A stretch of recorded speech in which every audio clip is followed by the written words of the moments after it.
Peace, y'all. It's your boy Zulu King, Street Fame 47. Y'all know what it is. Yo,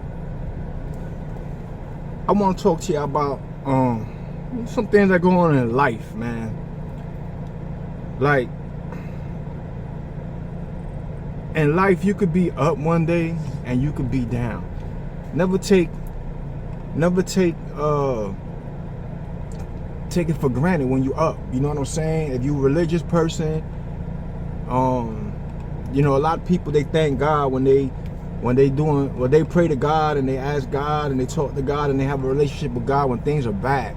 But when things is good, they don't have a relationship with God. They don't thank Him and stuff like that.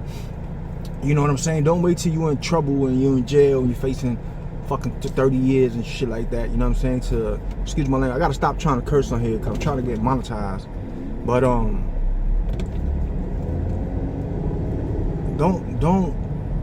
wait. You know what I'm saying? And just don't give thanks if you're a religious person to God when things is going good. You know what I'm saying?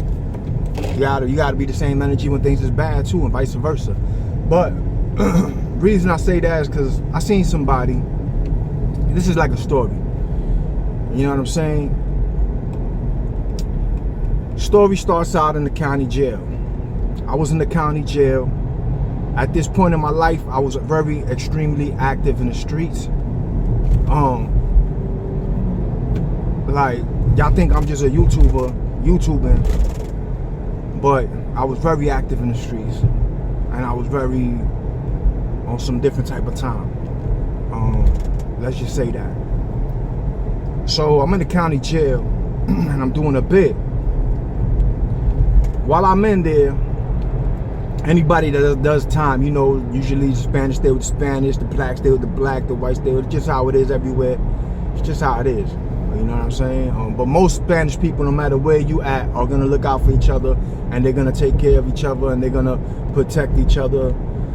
As long as you stand up for yourself, and you know what I'm saying, you do all of that for yourself, then you're gonna have some backup. You know, the Spanish people usually stick together. I'm in the county jail. I was doing my thing in the street while I was in the county jail. I had workers in the street. I was getting money. You know what I mean? So canteen and none of that shit was nothing to me. You know what I mean? Me and my roommates, we would strap. Cook every day. You know what I'm saying? You got people walking by the cell. They're like, woo, smell like a kitchen in there. Woo, you know, they're just trying to beg. They low-key trying to beg, you know what I'm saying? Like they want some food, or they want to come hang around when you start cooking and shit like that. You got motherfuckers that come around, I keep cursing, goddamn. And they got people that come around and they just want to hang around your cell, and hopefully you break them off for a piece. You know what I'm saying? Or some food or something. You know how it go. But like I said, I was doing pretty good. I had plays going on in the street at that time and all that. There's a kid in there, he went to school with my baby moms. I know him from around the way. He was from Venezuela. I ain't gonna say his name. But Jit went to school with my baby moms. So I see him. We all hanging out. Like in the rec yard area was open. Both sides, A and B side, could go to the rec yard at the same time. It was like an outside area. The dorms were inside. And you could go in and out. Excuse me, while the dorm is open, while day room is open, you could go in and out. So then when we all going to cook, late night, because back then the rec yard would close like at 9:40 or some shit like that, almost 10 o'clock. So when we come in, you know what I'm saying, we cooking and shit. I see Homeboy go to the distance by himself. So I'm watching him, a Venezuelan kid. So I'm like, oh, Jay ain't got no canteen. So he see that we was about to cook and eat and all that, so he kind of like excluded himself and stepped off because he didn't want to ask for no food or nothing like that. I understand. You understand what I'm saying? Where he coming from. He ain't finna ask nobody for nothing. So I understand that. So while we sitting there cooking, I cook him a piece. I cut him a piece because I really put him in my head that he's gonna eat with us. You know what I'm saying? So I put the piece aside, but I call him, yo, come through. He's like, nah, I'm good. I'm like, man, bro, from the east side, my nigga. From my side, my nigga. You know what I'm saying? Come eat, bro. Don't worry about that shit. We from the east side, nigga. We gonna hold shit down. Don't worry about it. Whenever you get your canteen and you get straight, you just throw in, my nigga. You know what I'm saying? And I don't really cook with a lot of people. I don't do that. When I first started bidding and going to jail, I used to cook with everybody, and I don't do that shit, bro. You know what I'm saying? Because motherfuckers try to be slick. You know what I'm saying? They want to bring the least amount of shit to cook and then get the most, you know, all that bullshit. I don't deal with them. I don't deal with that petty ass shit. I just cook by myself. But at this point, it was me and my roommates, and that's who I would cook with, was my roommates. So this was the county jail. You know what I'm saying? So I'm like, don't worry about it, boy. I got you. You know what I'm saying? When you get straight, man, you throw in, man, we're good. He's like, nah, bro, I don't want. I said, man, bro, listen. And I would cook and I would break him off. I got him, you know, he accepted the food, and, you know, he chilled and all this and that. I do 2 bids.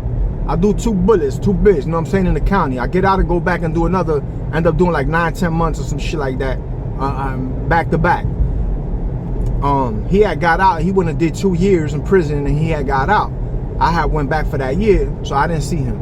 So when I do get out and I see him, he see me in the street, and he's like, bro, I seen his mans actually, and me and his mans was talking, and he was like, yo, homie about to pull up. You know what I'm saying? I was like, word, I ain't seen him in forever. He said, yeah. So he pull up, and when he see me, man, his eyes lit up, bro, and he pulled up in a Jaguar, fly ass Jaguar, some like 22s or 24s or some shit back then. You know what I'm saying? I was like, oh shit, Jit doing his thing. I just got out of the county jail, so I was messed up, you know what I mean? So he pull up, so I'm talking to him, I'm like, yo. He's like, damn, bro, I've been looking for you, bro. I've been looking for you. I said, you been looking? I said, I was in jail. He said, man, I got out of prison, bro. I was looking for you and looking for you and looking for you. They told me you got out, but you went back. I couldn't find you. Whoop-de-whoop. So we talking, whatever. So back then, there was some green Xanaxes that had hit Orlando. I believe were coming from Miami. You know what I'm saying? And he had access to them.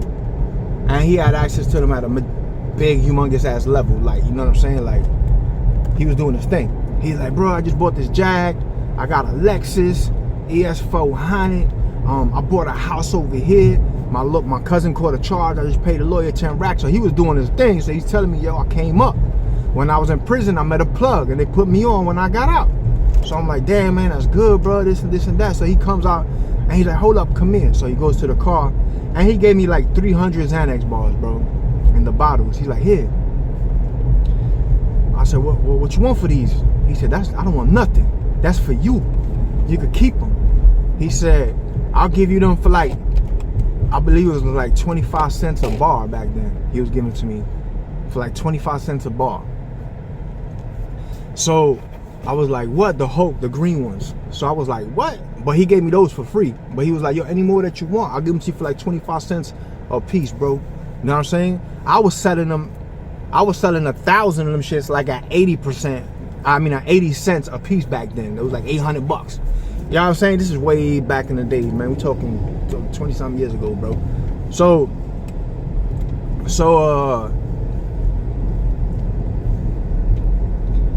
Jit gave me like 300 bars, bro. And he was like the plug. You know what I'm saying? And he had all his cars. He was doing his thing. I ain't seen him in forever, bro. So the other day I'm on OBT. Y'all know about the trail, Orange Blossom Trail. You know what I'm saying? I'm on the trail. I'm always on the trail. The trail's like across town, you know what I'm saying? The west side, Orlando, if you want to call it and all that. But I'm always there. It's high crime area, high crime drug area. The video I put up where the kid got shot up at and all that's over here on this area, on this side. So I see him. I'm coming out the liquor store. Somebody called me by a name. The name that he called me by, you really got to know me for a long time to call me by that name. I got put under, I was a person of interest in a homicide on the east side of Orlando, and it was under that name. And I don't use that name no more. You know what I'm saying? So, you know, so I switched it up. So when he called me that, I'm looking at this nigga like, who's this? I don't even recognize this cat. Mad skinny, looked mad dirty. You know what I'm saying? He had a bucket in his hand. He's walking around with a bucket. I'm like, who the hell is this dude? So he's looking at me. And then he said, bro, you don't remember me? And when he said that, bro, I seen him and I said, oh, shit. So we started chopping it up. I'm like, what happened, bro? This and that. I don't know what happened. We didn't get into, he didn't say too much and got into detail. But it looked like he was homeless. His clothes was real dirty. He has dirty ass feet, slides on, walking around with a bucket. Like clothes like 2-3 weeks old, man. And it just crushed me, man, to see him like that, man. You know what I'm saying? It crushed me, man.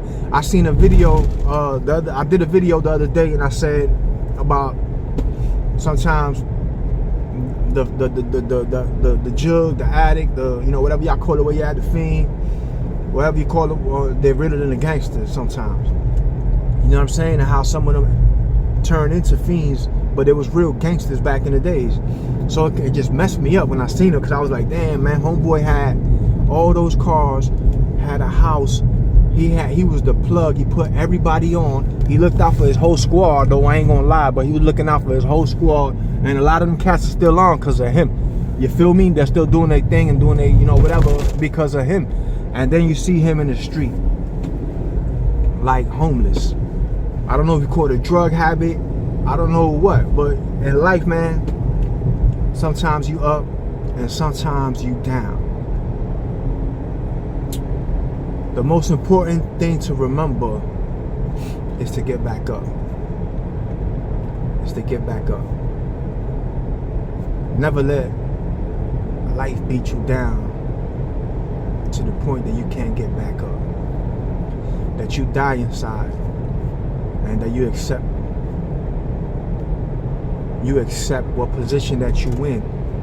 Whether it be homeless, drug addict, going through hard times right now, trying to get back right. You gotta fight back and you gotta roll with the punches. Because in life, man, is a roller coaster. You know what I'm saying? I said in one of my songs, life is a roller coaster, has its highs, its lows. But you gotta come back up, bro. You can't just stay down. You can't stay down. And a lot of people emotionally can't handle them situations and they stay down. And they stay messed up for a long time. But at one point in their life, there was a champion. There was champions. And being a champion is just not winning, bro. Not when you winning only. You're a champion. It's how you take your losses and how you bounce back from your losses, and how you come back up from being knocked down, from what people think you can't come back. That's what makes you a champion. So a lot of y'all are champions. You just forgot that you was. You know what I'm saying? And I'm just doing this video for y'all, man. Just remember, bro, you gotta come back. It may take a year, it may take 2 years for you to get back, but you gotta roll with them punches. You know what I mean? So yeah, I just wanted to share that story with y'all, man. Never take for granted when you're doing good in life, because at any minute something bad could happen. You could be doing bad, and if that does happen to you, pray for the courage and the strength to fight back, and to come out a champion. You know what I'm saying? You gotta have that warrior heart. So I know life is hard sometimes. I've been through a lot of shit in life, bro, and I know life is hard sometimes. And sometimes even people get suicidal. They think suicidal thoughts. They think that the world would be better if they wasn't here, or this and that, and they don't even think about their children. They just thinking these thoughts because they're going through so much, but you ain't even thinking about how would it be better if I'm not here for my son? How would it be better if I'm not here for my daughter? You know what I mean? But it's just the selfishness and all the stuff that you're going through and life is throwing at you. People not believing in you. You not believing in yourself. You not loving yourself. You not being loyal to yourself. You know what I mean? So before anybody else believes in you and loyal to you or anything, you got to be that to yourself. You have to. So with that being said, man, anybody going through something in life right now that's knocking you down, man, just take it in the chin. Keep your head up high. And when that bell rings, ding, ding, ding, get back in that ring. The ring of life, you know? And keep marching forward and pushing forward. And don't be scared to talk about your problems. Because somebody might be going through that same issue and might need to hear that. You might be somebody else's.